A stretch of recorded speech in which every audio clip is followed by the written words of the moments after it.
Olá, sejam todos bem-vindos ao Pode Questionar. Até eu não tinha falado pro Luiz Paulo o nome do podcast, mas é o Pode Questionar. Esse aqui é o nosso podcast que a gente faz gravado no momento. Quando a gente conseguir fazer ao vivo, a gente for rico e conseguir um estúdio tipo do Flow, a gente vai fazer ao vivo. Mas no momento a gente tá fazendo em modo gravado. Hoje a gente tem o primeiro convidado aqui, que como a gente começou agora há pouco, mas agora a gente tem o primeiro convidado aqui do podcast, que é o meu amigo Luiz Paulo.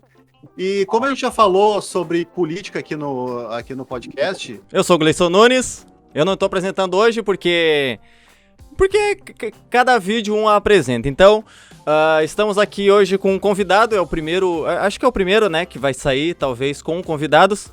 E vamos falar sobre uma coisa que eu particularmente não sei muito, nem tento me inteirar muito, mas é uma coisa que tá todo mundo falando, que é sobre política. O nosso convidado é o Luiz Paulo, ele é meu amigo faz um tempo já trabalhou junto.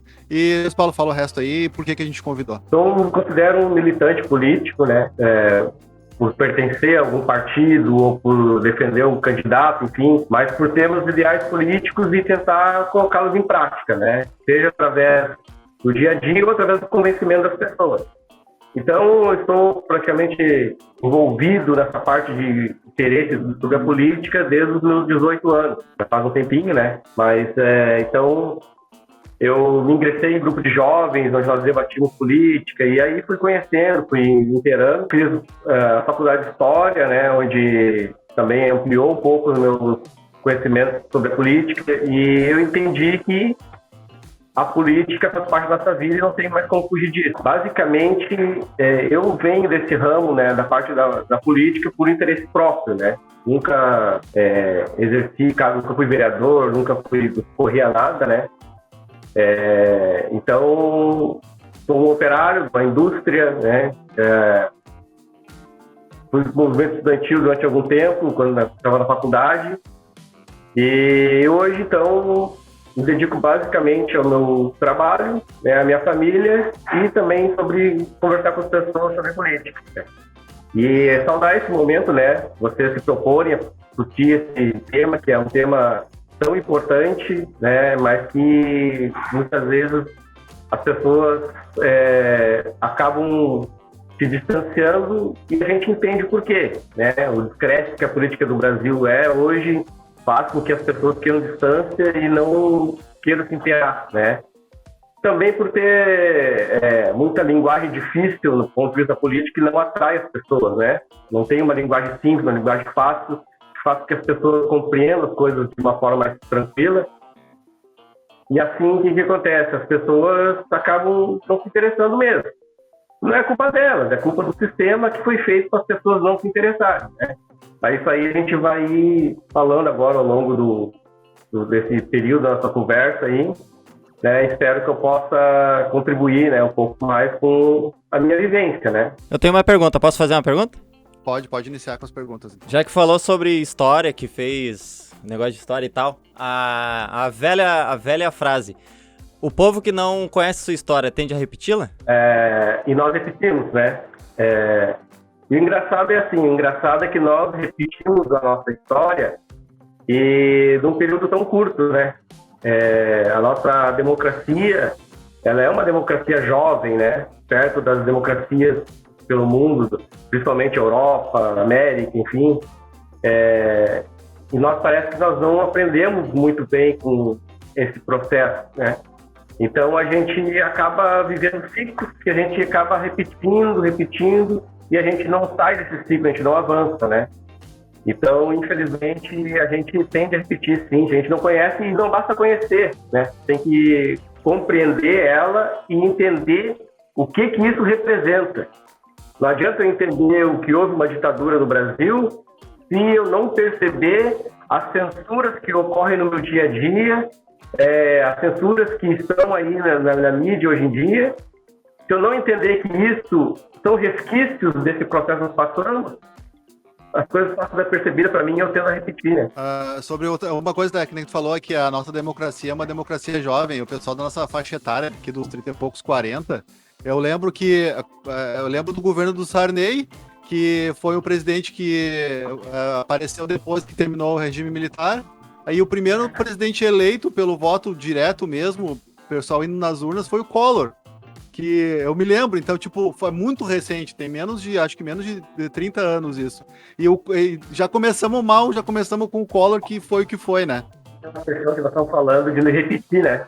Quando eu falei dessa nossa história da democracia, que é jovem, quem acompanhou a eleição lá do Collor sabe que ele vinha com um discurso muito parecido com o nosso atual presidente na última eleição, né? De que era o cara que ia mudar, que ia ser o inimigo do sistema, que é o cara que ia modificar, que ia caçar marajás, que ia acabar com as regalias, né? E no fim deu no que deu. Passamos por esse processo, vimos essa história do salvador da pátria, não aprendemos ou não compreendemos a importância disso. E o que aconteceu?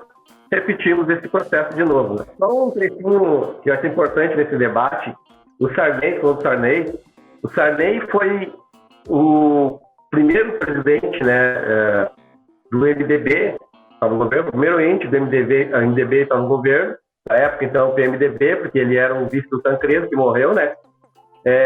Então, desde lá, o PMDB nunca mais saiu do poder.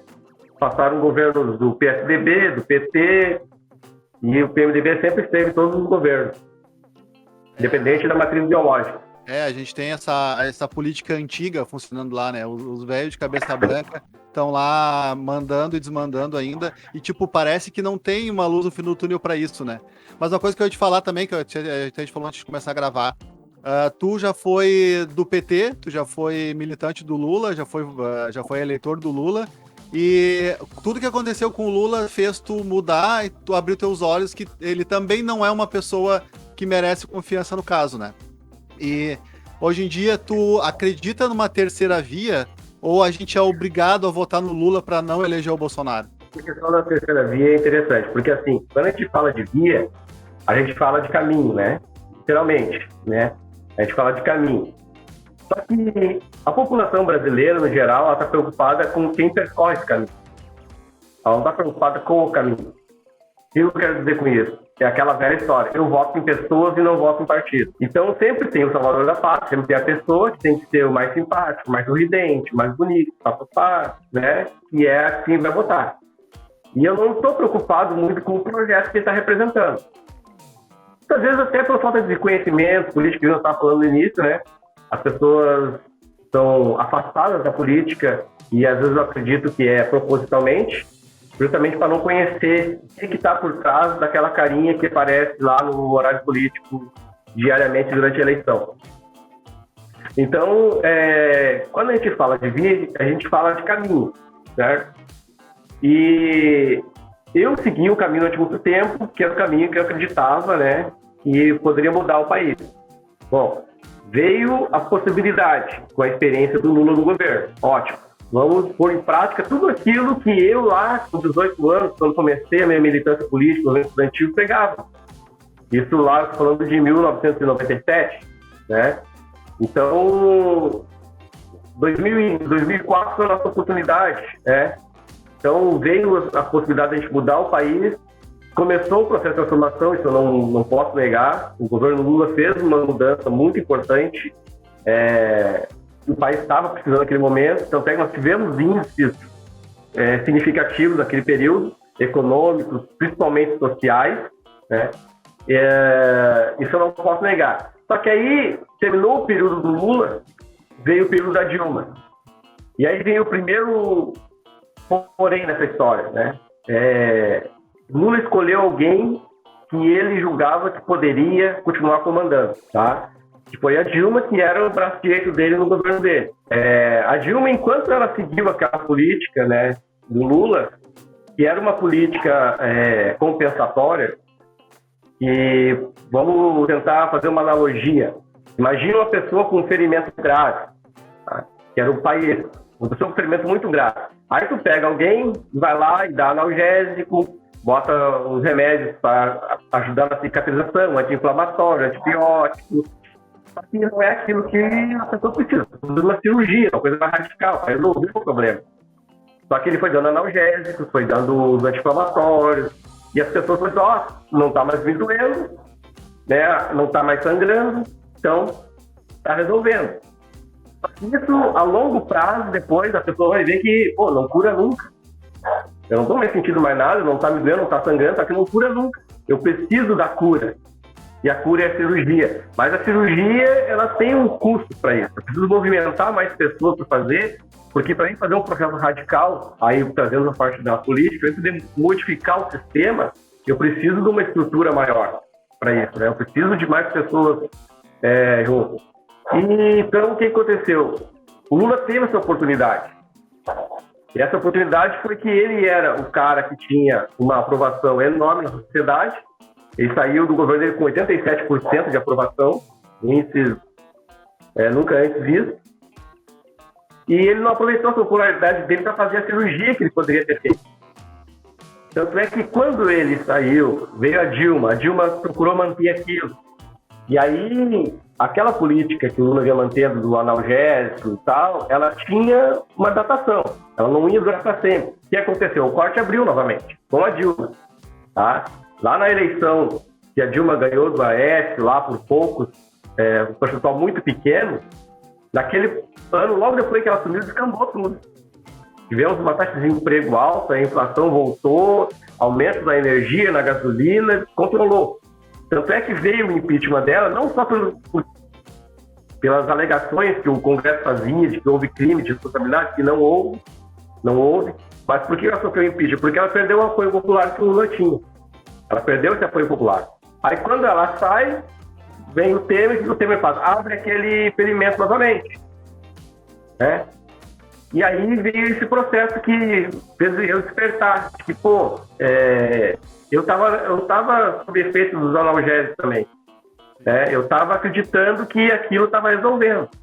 Mas quando uma política de 14 anos de governo, em um ano de governo Temer, ela se desfaz, porque ela não era sólida, ela não era estruturante como deveria ser.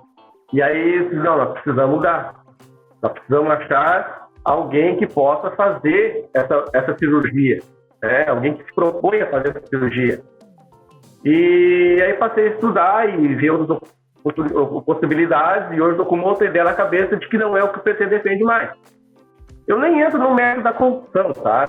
Eu acho que foi grave, teve muito fake também nisso, nem tudo de que o Lula é acusado ele é culpado, mas talvez a culpa dele seja mais de ele poder ter estancado e resolveu deixar para ter a governabilidade. Tá? Mas outro processo que também me fez com que eu me afastasse um pouco dessa militância do PT. Hoje eu não me considero antipetista. Não sou antipetista, e se a população, né, não acreditar na terceira via e colocar Lula e Bolsonaro no segundo turno, eu sou obrigado a votar no PT novamente, né? Mas não é o que eu quero. Por isso que eu estou falando sobre essa questão da terceira via, que é importante, a gente entender essa questão do caminho. O que é o caminho? O caminho é o projeto. Qual é o caminho que eu tenho que trilhar para chegar no meu objetivo, que é fazer essa cirurgia, que é modificar esse modelo econômico que venha ocorrendo desde o período Collor. O modelo econômico, nós trocamos do Fernando Henrique para o Lula, do PSDB para o PT, que seriam antagonistas, nós trocamos os atores, mas o projeto econômico continuou o mesmo. Não é à toa que o Meirelles esteve no governo do Lula comandando a política econômica. Não é à toa que Joaquim Levy esteve comandando a política econômica da Dilma. Esses dois caras são representantes do mercado, são representantes que eram do PSDB, que eram lá do PMDB, né, que mantinham o projeto neoliberal em voga. Então isso me fez ver, realmente nós precisamos de uma coisa diferente. Então, por isso que eu penso que questão da terceira via. E aí a terceira via, ela não é uma pessoa diferente de Lula Bolsonaro, ela é um projeto diferente de Lula Bolsonaro. Por isso que pode ter 10, 15 candidatos aí se propondo essa terceira via. Mas tem que analisar o quê? Não as pessoas, o projeto delas, para entender qual caminho realmente é diferente. E aí eu quero entrar rapidamente pincelando num ponto que é a candidatura do Moro, por exemplo.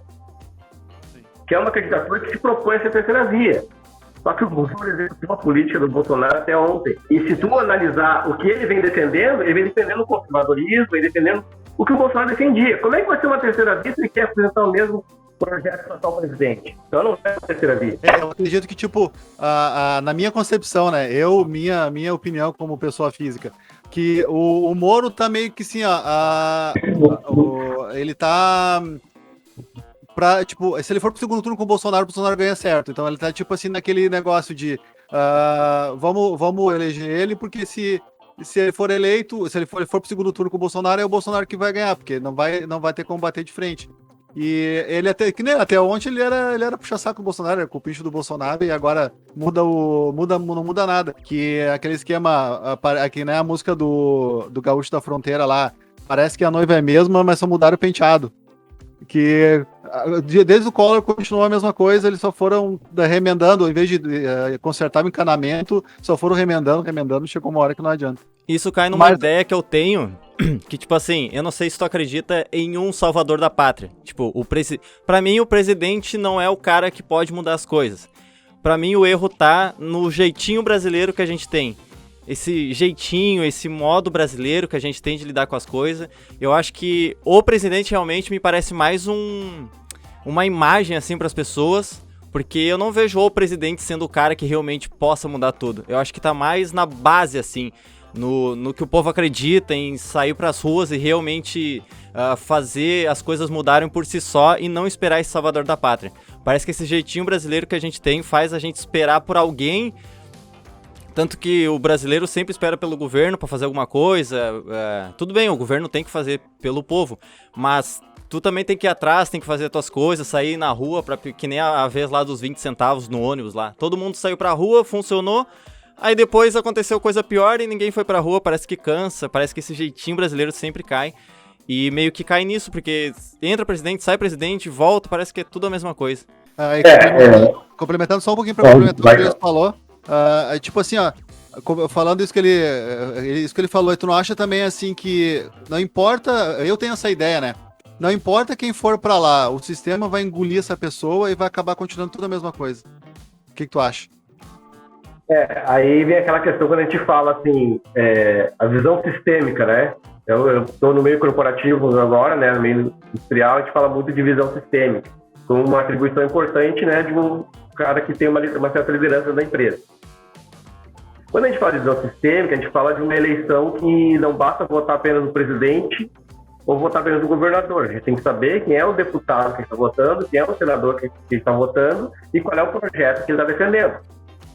O que acontece hoje é a pessoa ela tem uma relação com o seu deputado que é além de projeto. Ela tem uma relação que é pessoal, muitas vezes. É muito fanatismo, né?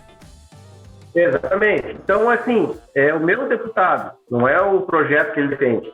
Então, muitas vezes o que acontece? Eu elejo o presidente com uma ideia, com um projeto, e elejo um deputado federal que vai lá e vai contra. Então, o que eu faço? Eu jogo o problema pro meu presidente, né? Eu elegi o presidente, presidente, toma essa bomba pra ti aí, resolve.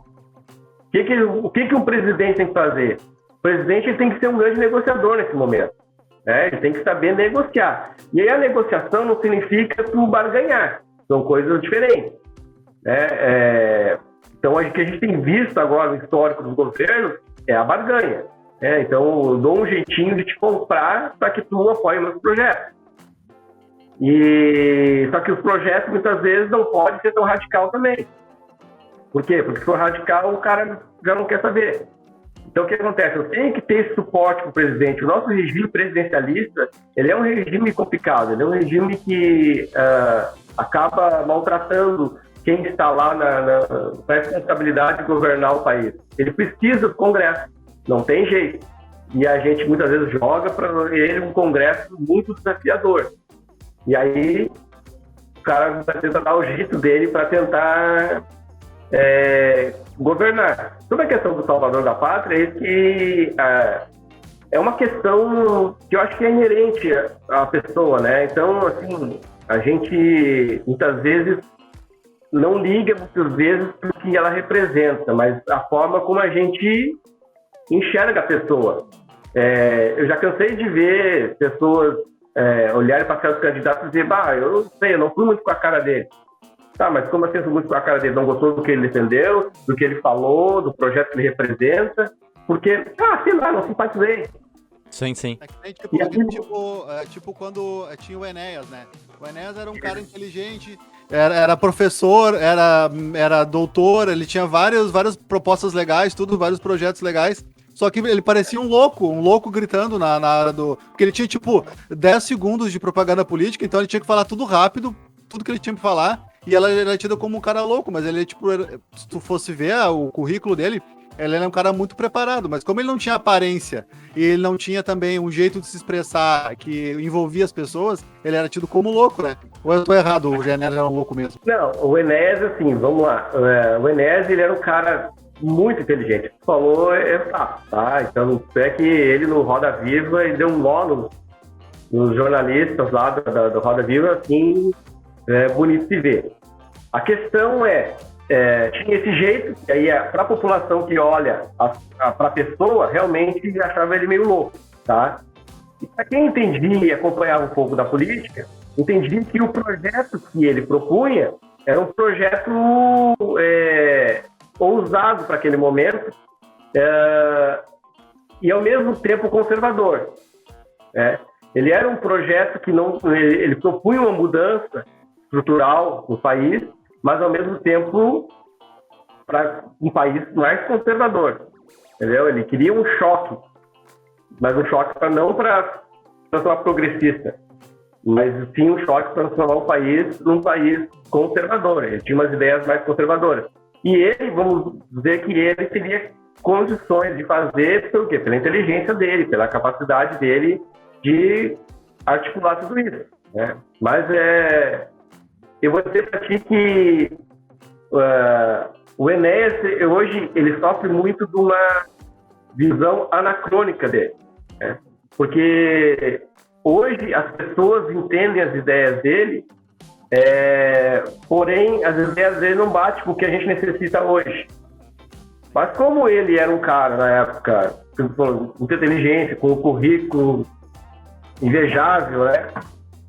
E que ele realmente dava esse nó na empresa, que para quem acompanha ele falando, ele tinha essa capacidade, dá essa impressão de que ele poderia ser o valor da pátria, né?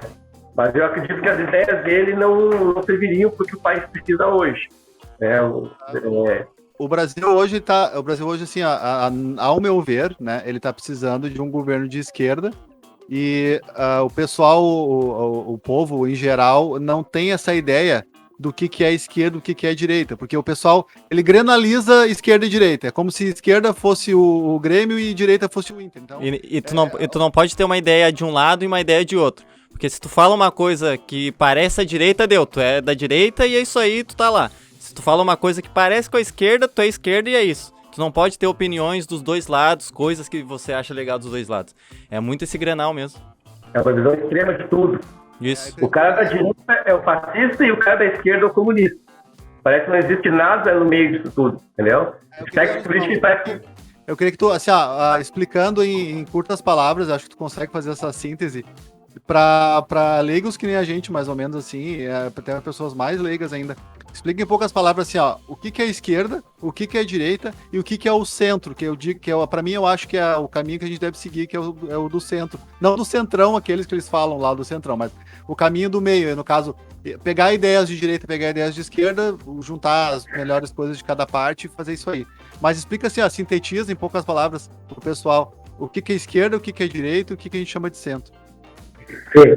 Na verdade, assim, né, a gente já sabe lá do ponto de vista histórico da Revolução Francesa, os jacobinos, os girondinos, né, que representava a esquerda, representava a direita, o pessoal que sentava a esquerda representava lá a população, né, o pessoal que sentava a direita, os burgueses, enfim. E isso, ao longo dos anos, foi se transformando. Até que chega-se no momento em que se entende entre esquerda e direita, socialismo e capitalismo. Tá? Esses dois modelos econômicos que entram em choque, esquerda e direita. Eu, particularmente, acho que de lá para cá, desse ponto de vista dessa disputa entre capitalismo e socialismo, temos grandes avanços que foram os meios termos. Tá? Então, assim, basicamente, a esquerda, do ponto de vista lá, defendendo do programa socialista, ela entende que o social é o foco. Então, a questão econômica ela é importante desde que for para dividir renda entre a população. certo? Se for radicalizar, do ponto de vista extremo, do ponto de vista socialista, não seria só dividir a renda, seria dividir os meios de produção.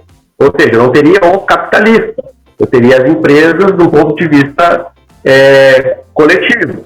Ou seja, na indústria que eu trabalho, eu também seria dono dela. Sim, certo? Então, tudo uma cooperativa, não teria tipo exatamente. o dono da empresa, a limitada, o SA, não teria aquele dono da empresa, e seria tudo uma cooperativa. Todo mundo ganha igual dentro de uma empresa. Seria isso, no caso, o socialismo, né? Isso. Então nós seríamos os donos e aí teríamos a nossa divisão lá dos lucros entre nós. Primeiramente falando do socialismo, né?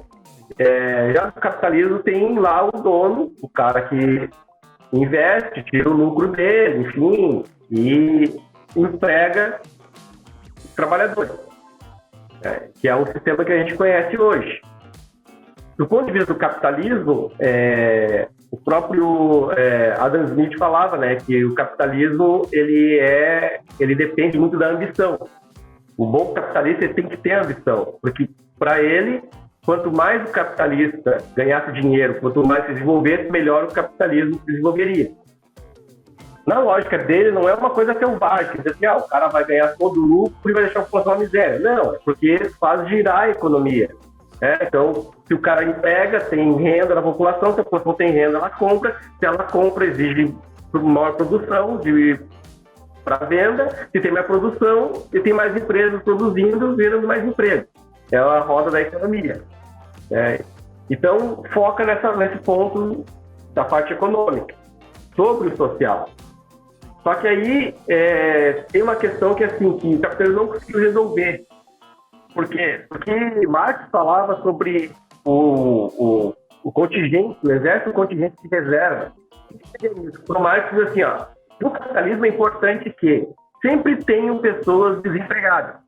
Para quê? Para pressionar aquelas que estão empregadas a fazer de tudo para se manter no emprego. Tem um cara querendo entrar dentro do lugar. Certo?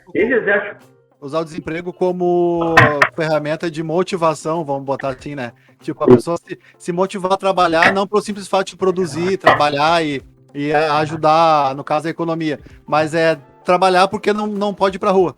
Daí o que faz as pessoas, é uma coisa que eu discordo muito da CLT, do trabalho com carteira assinada, que, tipo, a pessoa que é assalariada, ela não tá nem aí se a empresa vai lucrar ou não vai lucrar. Ela quer fazer o dela, o feijão com arroz, chegar no final do mês, ela ganha um salário. Que é isso que o capitalismo faz. E agora, eu não sei se você vai continuar falando sobre o socialismo, mas explica também a parte da direita da coisa. Bom, tu já estava entrando na parte da direita, né? Divide hoje, do ponto de vista de questão econômica, né? O socialismo e o capitalismo. No capitalismo é mais ou menos isso. Adam Smith contava com que tudo funcionasse com uma engrenagem perfeita, né? Que o capitalismo ia dar conta disso tudo. Aí, dentro do capitalismo, tem aquela vertente do liberalismo, né? Que o mercado regula tudo, que o Estado tem que ser mínimo, não tem que intervir, enfim. Só que hoje nenhum país do mundo conseguiu implementar isso. E a gente viu agora a questão da pandemia, né? Ou seja, nesse momento da pandemia, quem teve que comprar as vacinas foi o Estado, né? Foi os Estados, os países que tiveram que comprar a vacina, porque as empresas elas não iam vacinar as pessoas, elas não iam doar as vacinas, né?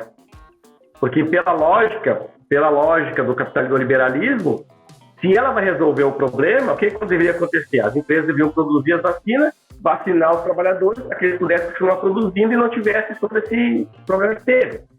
Toda essa interrupção da produção, falta de matéria-prima, enfim, tudo isso que a gente já conhece. Elas deveriam dar conta disso. Mas então, elas produziram a vacina e não começaram a oferecer para o país. Inclusive, ofereceram para o Brasil demorou para aceitar, enfim, mas tinha que recorrer ao Estado. Isso não é agora. Lá na Depressão de 29 americana, o Estado teve que dar conta, né? Então, o Keynes dizia isso, né? Que o Estado tem que resolver essas situações quando o mercado já não consegue mais resolver. Aí recorre ao Estado, né? Então, basicamente, assim, é isso, tá? Modelo econômico, capitalismo, né? E do ponto de vista social, socialismo. Ou seja, a divisão da renda para que as pessoas tenham uma vida social melhor, né? E o capitalismo, né, a direita, questão econômica, quanto mais lucro o cara tiver, em tese, quanto mais ele vai empregar, mais vai gerar renda, mais as pessoas compram, enfim, faz a economia girar, né? Eu quero dizer para ti assim, eu tenho ideias de esquerda, mas eu já não defendo um governo de esquerda. Eu defendo um governo de centro-esquerda, porque eu acho que a gente tem que ter o meio termo, isso que a gente vive no capitalismo. Um governo de esquerda teria que fazer um rompimento com esse capitalismo para poder implementar as ideias de esquerda. Senão a gente vai fazer como o PT fez. Investiu ali no social, mas manteve esse modelo econômico neoliberal que sacrifica as pessoas, enfim, manteve ele girando. Não fez essa ruptura, né? Eu acho que a gente pode fazer a coisa funcionar de uma maneira mais humanizada. Fazer o capitalismo de maneira mais humanizada, mas para isso o Estado precisa ser forte, intervir, enfim. Então, desse ponto de vista da esquerda e direita, nós temos muitos espectros. Temos a centro-direita, temos o centro, como tu falaste, temos a centro-esquerda, aí tem a esquerda, tem a extrema-esquerda, né? Tem a extrema-direita. Então, temos um espectro muito maior que simplesmente essa polarização entre esquerda e direita. No Brasil... Vai falar. Vai falar, Gleice? Pode falar. Voltando lá atrás, que a gente tá falando sobre projeto de presidente, governador e tal, o que eu vejo muito é, tipo assim, um governador ou presidente que seja faz um projeto e o projeto é muito bom. Aquele projeto segue ali os 4 anos, só que entra um presidente novo ou alguma pessoa nova. Aí vai lá e tira aquele projeto daquela pessoa, ou muda o nome, ou... Não, tira isso daqui que era do cara anterior e eu vou fazer um outro. Por que os políticos têm essa... Parece que uma necessidade de tirar os projetos dos outros? Isso é pra não dar um crédito pro outro antecessor dele, porque se a gente tivesse um projeto, sei lá, de educação pra 40 anos, e todos eles seguissem isso, não seria melhor do que cada um implementar um novo projeto a cada 4 anos ou 8 anos que seja? Nós vivemos esse processo eleitoral, tá? E aí deriva um pouco daquilo que a gente faz, que elege as pessoas e não o projeto delas. A partir do momento em que eu analiso a pessoa, eu vou lá, coloco ela vai lá, vai dar a cara dela, né, porque eu elegi ela, elegi o projeto dela. Agora, quando eu penso em eleger projeto, eu posso ver qual é o projeto que vai dar continuidade a esse projeto que eu entendo que está dando certo. Ou qual é o projeto que antagoniza com esse projeto que está vigente, que eu acho que não está dando certo. Quando eu coloco a pessoa, enfim, eu dou um cheque em branco para ela. O que ela vai fazer? Ela vai tentar dar a cara dela. E aí, já pensando num problema que o Fernando Henrique criou lá atrás, foi a reeleição, o cara quer se reeleger. Para ele se reeleger, ele tem que deixar a marca dele, para que o eleitor, quando for à urna daqui a 4 anos, ele possa lembrar, esse projeto é do dele. Na verdade, não é dele, é um projeto antigo que ele simplesmente deu uma outra cara. Tipo o Bolsonaro agora... mudando o nome do Bolsa Família para outra coisa e, tipo, tava muito defasado o valor do Bolsa Família, muito. A inflação disparou e o Bolsa Família continuava no mesmo valor. Daí ele aumentou o valor do Bolsa Família abaixo da inflação e deu outro nome dizendo, não, agora eu tô pagando mais com esse... nem me lembro agora o nome do projeto, mas é um Bolsa Família com outro nome. É tipo isso aí que ele fez, né? Ele quis dar a cara dele em ano de eleição para tentar se eleger sendo populista, sendo que ele não é um cara populista, né? Analgésico, né? Falando lá do experimento, né? Esse é o analgésico. Tanto é que nas pesquisas de popularidade do governo do presidente Bolsonaro aí desses anos, a gente vê assim, a queda vertiginosa, daí um pouquinho ele vai lá, faz um anúncio, dá uma aumentadinha na popularidade dele. Daí um pouquinho cai, ele vai e aumenta, faz um outro anúncio. E assim ele vai, botando analgésicos para que as pessoas possam, né, esquecer aquela dor, esquecer que estão feridas, e continuar apoiando ele. E essa... Pode falar. Essa cirurgia que tu fala de, tipo, fazer uma mudança radical, tu acha que isso funcionaria? Porque ia acontecer a mesma coisa que acontece, mas as pessoas não iam ligar, a outras iam ficar contra e outras iam ficar a favor. Aí, como os políticos meio que cedem à pressão, eu não sei se alguém conseguiria fazer uma mudança tão drástica assim, a ponto das coisas... Porque ou taxariam ele como louco ou como gênio. E também essa cirurgia que tu colocou como metáfora, ela é uma coisa a longo prazo, e o pessoal sempre espera uma coisa muito a curto prazo. elas querem um salário maior, elas querem ganhar mais, elas querem que ela chegue na UPA e não espere tanto tempo. Elas querem uma coisa mais imediata, sendo que essas coisas imediatas são os analgésicos, os esparadrapos, os remendos no cano. E para fazer uma troca do encanamento ou uma cirurgia maior, demanda tempo. Então acho que o povo ali meio que não tem paciência para o longo prazo, que é por isso que isso acontece ainda com o Brasil. Esse é um desafio que está posto aí, né? Para quem se propõe a ser a terceira via, apresentar um projeto econômico diferente do que hoje está vigendo, ou que vem regendo o país aí nos últimos 30 anos. Então é um desafio que está posto. Fazer essa mudança, fazer essa cirurgia, e ao mesmo tempo de uma forma didática, para que o povo entenda o que está acontecendo. Né? Então, ou seja, eu vou dizer assim, por mais absurdo que pareça, assim, as coisas que são ditas, eu não concordo de nenhuma forma com o conteúdo, tá? Mas a forma que foi feita do Bolsonaro de fazer as lives dele e tal, conversar com a população, foi inteligente, de certo modo, né? Porque a mídia, ela passa aquilo que é interessante, né? Aquilo que vende, aquilo que ela acha que vai atrair clique. Então, o que ele fez? Ele cortou esse intermediador aí, que é a mídia, e foi direto para as redes sociais conversar com os eleitores dele. Então, o próximo presidente precisa ter essa interlocução. Conversar com a população, deixar bem claro o que ele está fazendo, mostrar como vem. Por isso que é muito importante ter o projeto. E mostrar o projeto, ele tem início, meio e fim. Né? Para que as pessoas entendam o que está acontecendo. Porque aí as pessoas elegem um novo presidente, aí lá no dia 15 de janeiro, a gasolina continua alta, o cara já está batendo no cara. Sim. Né? Eles não entendem que esse processo para fazer cair o preço da gasolina, fazer cair o preço da cesta básica, demanda um certo tempo, demanda algumas mudanças que vão tendo efeitos homeopáticos, né?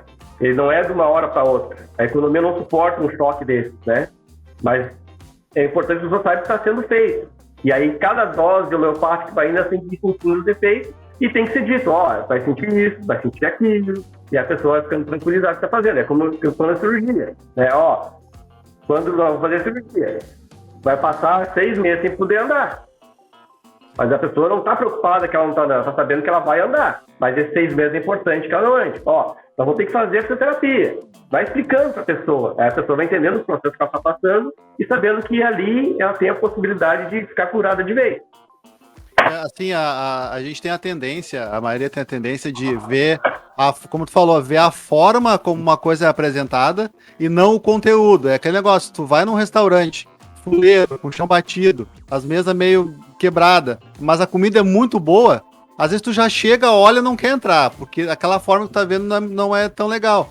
Tu chega num restaurante que é tudo bonito, limpo, luz assim, e o garçom bem vestido, tudo. A comida pode ser meia boca, mas tu vai entrar ali, tu vai querer comer por causa da forma que é apresentado. Então, se tiver um cara que consiga um conteúdo bom e apresentar de uma forma boa, esse seria o ideal pro Brasil, no caso, né? Foi o discurso que elegeu o Collor e foi o discurso que elegeu o atual presidente, né? Ele falou aquilo que as pessoas estavam querendo ouvir. Mesmo que, e aí vem uma coisa que eu dizia já lá no período eleitoral para as pessoas, mesmo que ele não pudesse fazer, porque ele prometeu muita coisa que ele não podia fazer. Por exemplo, liberaram para o cidadão. Não é atribuição do presidente, é atribuição do Congresso. É o Congresso que faz esse tipo de debate, não é o presidente. Ele pode dar um decreto ali, alguma coisa, mas tem que ser baseada na legislação. Não pode simplesmente chegar e dizer, a partir de hoje todo mundo pode comprar água. Né? Ele também não falou lá que ele ia dar água para o cidadão, mas não falou que o preço ia estar lá, 3 mil, 4 mil, que leva o cidadão que ia poder ter.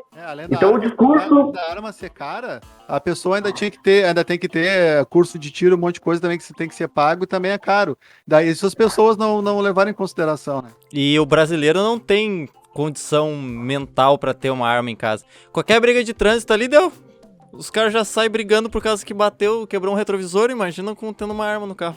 E aí, além disso, além dessa questão aí todo o debate que o Bolsonaro fez para se eleger foi falando aquilo que o cidadão quer ouvir. Porque o bandido bom é bandido morto. Quem é que discorda disso? Né? Podemos ter aí contextualizar melhor essa fala e dizer que não é todo, tem situações, tem que analisar, enfim. Mas aí é um outro debate. Agora, falou uma frase que todo mundo acreditou. Agora, não é atribuição dele extremamente fazer isso, porque quem rege toda a parte de segurança pública são os estados. Né? Não é o presidente da República. O presidente da República pode ali contribuir com a Força Nacional de Segurança, que a Dilma criou, né, a Força Nacional de Segurança, para ajudar em determinados momentos de crise, pode ajudar com a Polícia Federal, investigações, enfim, mas o controle da segurança pública é estadual, então não está na mão dele.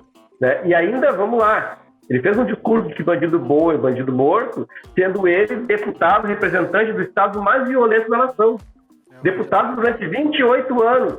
E durante 28 anos, sabe quantos projetos a segurança pública ele tem ajudando o Rio de Janeiro? Nenhum. Ou seja, nesse tempo todo, nesses 28 anos, ele teve uns 3 ou 4 projetos aprovados, né? Quase nada e projetos assim, insignificantes. Mas pasmem que na área da segurança pública, a Maria do Rosário tem mais projetos do que o Bolsonaro. Ela apresentou mais projetos, ela que é a tacada da defensão dos bandidos. Mas ela apresentou mais projetos em prol da segurança pública, em prol da previdência, do policial, tudo, do que o próprio Bolsonaro. Então, assim, foi um discurso muito bonito. Né? Mas que aí, assim, pareceu o salvador da pátria, o cara que quer combater tudo isso. Ninguém olhou lá o histórico dele, qual era que eram os projetos que ele sempre defendeu, enfim. Ele sempre ele era do PT, o partido mais corrupto do país. Ele era do PT, estava lá com o Maluf, uma galera. E, no entanto, na eleição parecia que ele caiu na terra agora. O pessoal ignorou o histórico dele e foi na conversa. E aquele negócio, ele falou o que todo mundo estava querendo ouvir, né? Não importa o que fez, o que não fez. E assim, eu acho que o pessoal, ele mais que... Mesmo que as pessoas... Tinha pessoas que sabiam de tudo que ele era, além da parte pessoal dele ser machista, homofóbico, esse tipo de coisa. Tinha um pessoal que sabia que ele era daquele jeito, que os projetos dele eram absurdos, mesmo assim votaram para tirar o PT do poder. A maioria fez isso para tirar o PT do poder. Daí uma pergunta que eu quero te fazer.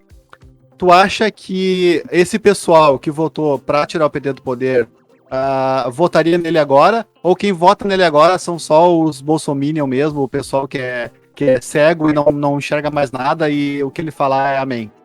E poucas pesquisas aí, o Lula liderando as pesquisas e tal, mostram que muita gente se arrependeu e no segundo turno hoje as pessoas provavelmente reveriam o seu voto, né? Não votariam nele. Mas ainda existe uma base sólida do Bolsonaro para votar nele, que é aquelas pessoas que acreditavam no que ele estava dizendo piamente, né? O que é, sim, os bolsominions que a gente chama hoje, né? Então, existe sim uma boa parte que está arrependida, que vai fazer a revisão do seu voto, e no eventual segundo turno de Bolsonaro e Lula vão votar Lula, sim, porque estão sentindo na pele hoje, né, essa falta de capacidade dele de governar, né? E aí vem a falta de capacidade dele de governar, e aí um ministro da economia que sabe muito bem o que está fazendo. A nossa economia, ela está no estado que está, não é porque ele não sabe, ele sabe.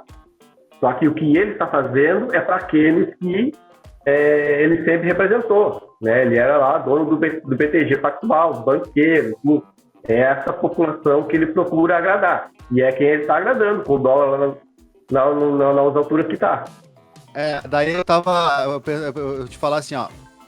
Tu vai defender a terceira via, no caso que tu defende, que eu sei que tu defende, no primeiro turno, tranquilo.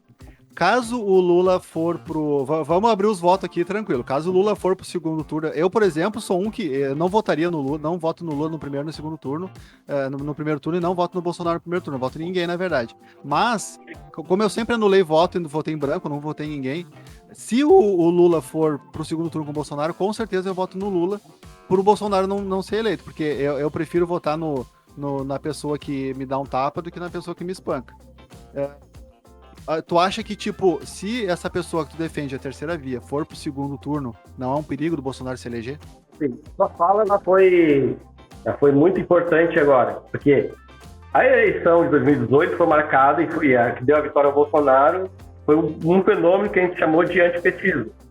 As pessoas votaram no Bolsonaro para tirar o PT. O que está arrumando agora para esse ano? O anti-bolsonarismo. As pessoas vão votar no Lula para tirar o Bolsonaro. Tá entendendo? Então fica nessa dualidade. Eu não estou votando porque eu acredito no projeto do cara, porque o cara não dá o país, o cara resolver a situação. Eu vou votar no cara porque eu não quero o outro. Tá entendendo o quão pobre está esse debate no momento? Então, assim, por isso que eu estou dizendo. E por isso que eu defendo a terceira via, porque isso é muito pouco o país. O país não vai aguentar mais uma vez a gente votar numa pessoa simplesmente que não quer o outro.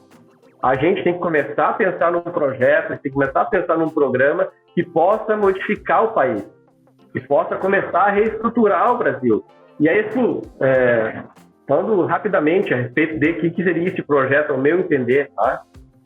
Ao meu entender, assim, esse projeto ele tem que focar em algumas questões, assim. Primeiro, nós vivemos no mundo capitalista, ok. Se nós vivemos no mundo capitalista, por que os países capitalistas lá da Europa, a própria América e tal, têm índices de desenvolvimento humano tão superiores? Porque aqui a gente não consegue fazer um capitalismo que funcione. Porque o nosso capitalismo hoje ele é voltado para manter o status quo, manter os poderosos no poder. E a população se virando aí.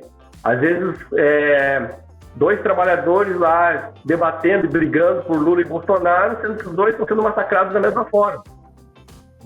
Então, o que nós precisamos entender? Nós precisamos de um projeto que possa fazer a mudança estrutural do país, reindustrializar o Brasil. Reindustrializar o Brasil, porque o Brasil vem sendo desindustrializado desde a época do Sarney. A gente pode ser contra a ditadura quando a gente for, mas o melhor período industrial do país, o momento industrial do país, foi depois da ditadura. De lá para cá se desindustrializou. Por quê? O Brasil começou a investir nas commodities. O que são as commodities? A soja, as matérias-primas, o minério de ferro, toda essa parte de matéria-prima. O petróleo bruto, o petróleo bruto. Então, assim, a gente investe, a gente vende, exporta matéria-prima, porque lá no período do Lula, nós chegamos a ser a sexta economia, passamos da Inglaterra. Por quê? Porque as commodities em alta, o preço do barril do petróleo é $138. Então, o Brasil entrando dinheiro e nós aproveitando. No momento que as commodities caíram... Teve a época do pré-sal, né? Lá no governo Lula, a parte do pré-sal, que eles começaram a explorar mais a parte do petróleo. Aí parou de entrar o dinheiro.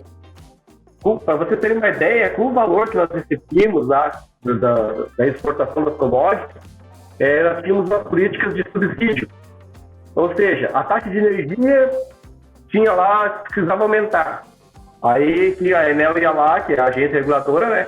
Ela ia lá e dizia, não vamos subir energia. Não, mas nós precisamos, porque nós temos que dar o subsídio para os trabalhadores. Aumentou o custo disso, o custo daquilo. Então, vamos fazer o seguinte, nós vamos subsidiar.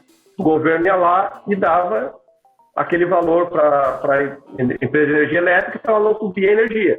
Mesma coisa acontecia com a gasolina. Como o petróleo estava lá a 138 e lucros exorbitantes, tinha condições. O acionista Petrobras dizia que, está aumentando muito o custo, eu preciso aumentar o meu lucro. O que o governo ia lá e fazia? Não, faz o seguinte, nós vamos indenizar o acionista, para eles não ficar no prejuízo e vão manter o preço da gasolina como está.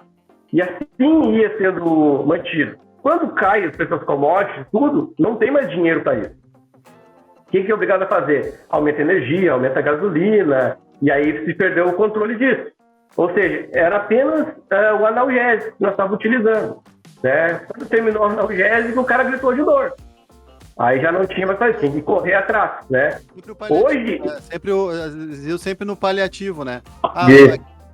É que nem o que aconteceu aqui em Gravataí agora, que eu achei uma furada da prefeitura de subsidiar as passagens dos ônibus e baixar a passagem dos ônibus de Gravataí.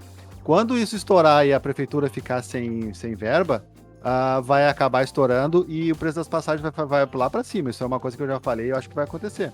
Isso aí eles estão tapando o sol com a peneira e quando estourar vai ser ruim. Foi o que aconteceu com o Brasil agora, né? Embora eu tenho um pouco de dúvida, até que ponto isso é porque, infelizmente, as contas elas não são esclarecidas para a população, A Sogil, ela tem ali uma permissão para explorar o transporte em Gravataí, mas a gente não tem número de valores, quanto que ela ganha, quanto o governo paga, enfim. Isso não está claro, a não ser que tu entre lá no site, vai pesquisar, que é um site complicado, não é um site para qualquer um chegar e conseguir entender esses valores. É bem complicado, é um economia assim que não é qualquer pessoa que vai entender. Não está claro. Por isso que eu digo lá atrás, que eu disse que às vezes eu acho que essas questões, elas não são esclarecidas propositalmente. Mas, enfim, a prefeitura está tentando solucionar um problema, que é o problema do preço do combustível, né? O preço do diesel, que sobe, porque, ao contrário do que nós tínhamos naquela época, né? Agora o governo, por opção, não quer subsidiar. É a ideia do livre mercado. O governo não vai intervir, vai deixar o preço como o mercado está regulando. Só que qual é o problema disso tudo? E aí é outro desafio, né, para a terceira via, que se propõe a terceira via resolver. Qual é a questão? Hoje, a Petrobras, ela produz, explora e extrai nosso petróleo por custo de real, certo? Mas quando ela cobra a gasolina do cidadão, ela cobra conforme o preço do dólar. Por quê? Porque é chamado de preço de oportunidade. Ou seja, o acionista chega e diz assim, ó, se tu pegar o meu petróleo e vender para o exterior, eu vou lucrar tanto em dólar. Só pegar esse petróleo e ficar no país, eu vou ganhar tanto em reais. E a diferença, ó, é muito grande. Então, o que a Petrobras faz? Nós vamos pagar em vocês o que nós pagaríamos, que nós receberíamos se nós exportássemos em dólar, mas nós vamos usar aqui. Então, nós estamos utilizando um petróleo com custo em real, mas a preço de dólar. E aí vem a questão. O Frank Polguer está muito bem o que ele está fazendo. O dólar está alto não é por acaso. É justamente para essas pessoas lucrarem. A soja não é nenhuma novidade para ninguém que os ruralistas é uma das principais bases de apoio do Bolsonaro. Sim, sim. Eles ajudaram, tem uma bancada ruralista no Congresso que faz um barulho tremendo. Esse pessoal, agora, exportando a soja, aí o dólar lá em cima, está ganhando muito dinheiro.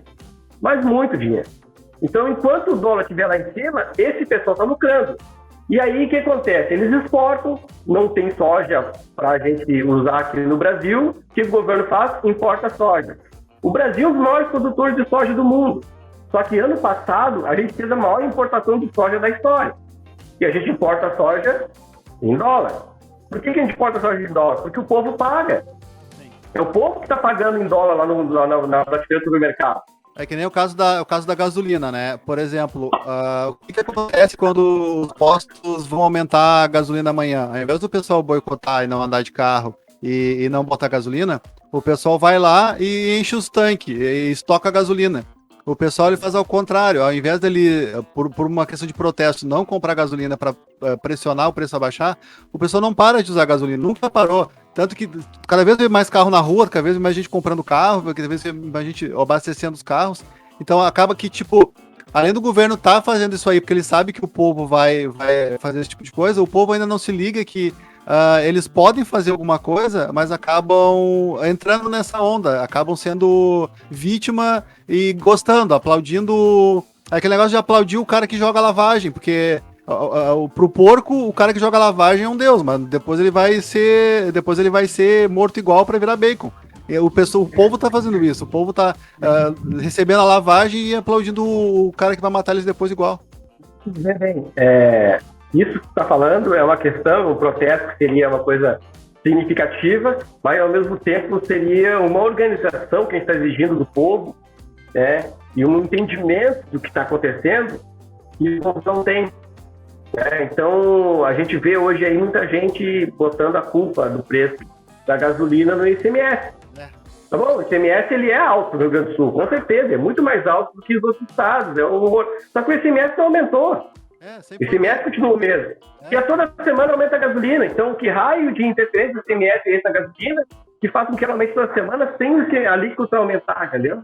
Mas só que o presidente pregou isso lá na rede social dele. Então, eu queria estar falando assim, a gente exige uma organização do povo e um entendimento do povo que, infelizmente, hoje ele não tem.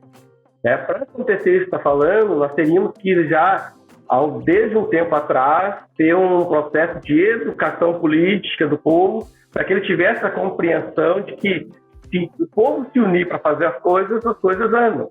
Só que, infelizmente, o entendimento do povo hoje, como né, como aquele que é o objeto do governo, ele não tem esse entendimento, né? E não sei se vai ter durante um bom tempo. Até porque não é interesse de governante para botar isso na grade curricular das pessoas, dos alunos, né? É porque não daí interesse...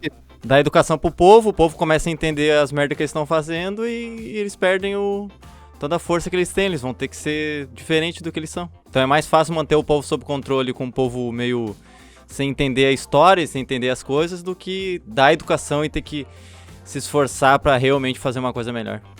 E uma coisa que eu queria... E era uma via de duas mãos. Quando o cara resolve que ele quer entender, hoje em dia, graças a redes sociais, podcasts como esse, a gente tem possibilidade de esclarecer as coisas. Né? Mas, infelizmente, as pessoas... é sobre política? Não quero saber. Agora, vai estar o cara fazendo stand-up comedy, vai estar o cara lá, não sei o que, lá do BBB. Aí dá milhões de views. Então, infelizmente, o povo também não vai atrás, né? Então tem essa ambiguidade, é uma via de duas mãos. O governo, o Estado precisa garantir, mas as pessoas têm que querer também. É aquela história que o Napoleão Bonaparte falava, né? O povo quer pão e circo. Não sei se foi o Napoleão que falou isso, posso estar tirando isso da minha bunda, mas... Na verdade, o Napoleão falou isso, mas isso vem de uma política romana, né? O imperador romano lá, quando criaram o Coliseu, porque a situação do povo romano estava muito complicada, assim, uma cidade que cresceu sem organização, estava muito complicada a situação, então eles criaram lá as gladiaturas, o Coliseu, para entreter as pessoas e ele se tornar o cara, né? E a gente mais ou menos como assim, trazer a Copa para o Brasil para que as pessoas se intertem com a Copa e esqueçam o que está acontecendo. E a gente falou sobre a terceira via junto com o Bolsonaro num segundo turno. E se for a segunda via, terceira via com o Lula? Será que o pessoal vai pro novo ou volta pro Lula que já conhece? Eu acredito assim, tá? Se for a terceira via, tanto com o Bolsonaro como com o Lula, eu acho que a terceira via ganha. O grande desafio da terceira via é passar a barreira do primeiro turno. Tá? Para isso, as pessoas têm que ter aquela ideia de eleger um projeto, né? De pensar em mudar o país de verdade. Porque se for popularidade, vai ser os dois. Mas é isso aí. Mas ninguém vai ganhar no primeiro turno. Vai ter um segundo turno, isso é fato, né? Então, ou seja, eu posso, no primeiro turno, votar no candidato que eu entendo que vai fazer essa mudança. Não preciso votar no Lula ou no Bolsonaro, um para tirar o outro. Eu posso votar na terceira via nesse momento, primeiro turno. Quem sabe que a terceira via chegar. Agora, se eu já, desde o primeiro turno, com aquela ideia de que eu vou votar no primeiro turno já, pensando em ser anti um ou anti o outro, fatalmente vai estar os dois no segundo turno, né? E aí vão colocar nós nesse brete. Então é isso, rapaziada. Acho que conversamos bastante aqui sobre Lula, Bolsonaro, política, Brasil, ideias. Vão atrás, não leiam só ali o primeiro título da notícia, leiam a notícia que você quer ver, tenha a tua própria opinião, não aceite a opinião de terceiros, ouça todo mundo, faça a sua opinião e daí quando chegar a hora, vote em quem você quiser, em que você acha melhor, porque é isso que a gente pode fazer. Últimas considerações são? É isso aí, não acreditem em fake news, não acreditem naquele grupo de WhatsApp e tentem não ouvir apenas o que tu quer ouvir, tentem ouvir a voz da razão e ver vários lados, várias pontas do mesmo assunto. E aí quem quiser também aproveitar, participar aí do debate, conversar um pouquinho mais, tal, eu estou à disposição aí, tem, né, minhas redes sociais, Instagram, que eu sempre, quem me acompanha, vê que estou sempre postando alguma coisa ou outra a respeito de política, enfim. Me chama no direct lá, a gente conversa, né? No Facebook também, Twitter. Entra lá, chama lá que a gente bate um papo e dá uma sequência nessa conversa. Isso, tudo na descrição, o canal de cortes também tá na descrição e todos os links de redes sociais também estão aí separadinho por nome de cada um, meu, do Som e também do Luiz Paulo. É isso? É isso então, boa noite, boa tarde, boa manhã pra todos vocês aí, um abraço e tchau. Tchau, gente.